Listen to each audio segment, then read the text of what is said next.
Junts pel Prat ha organitzat un hackathon al Centre Cívic Jardins de la Pau, una jornada de cocreació de propostes i idees per resoldre alguns reptes que des del partit creuen que s'han d'assolir al Prat, les quals es veuran reflectides en el seu programa. Des de la formació política han proposat 3 línies de treball: un Prat per viure, un Prat per compartir i un Prat per treballar. A partir d'aquests àmbits s'han tractat certs temes i s'han plantejat diverses iniciatives. Nosaltres hem conceptualitzat el marc de la jornada d'avui en 3 àrees, un Prat per viure, un Prat per treballar i un Prat per compartir. Llavors, en base a aquestes grans tres línies, el que demanem a la gent d'avui, és a dir, que hem agrupat al voltant d'una 60 de persones,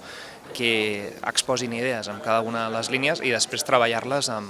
amb taules i conceptualitzar-les. A més, el partit ha comptat amb el conseller de Territori i Sostenibilitat, Damià Calvet, el qual ha defensat l'objectiu de la formació municipal de crear una plataforma unitària, transversal, diversa i plural. Que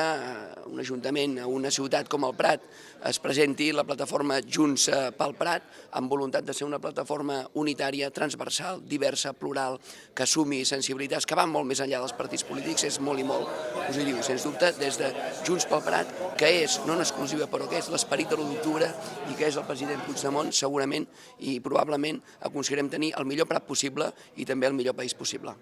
Una trobada participativa on Junts pel Prat ha volgut allunyar-se del programa tancat que presenten altres formacions polítiques i on ha volgut donar veu a les ciutadanes i ciutadans que viuen, treballen i comparteixen el seu dia a dia a la nostra ciutat.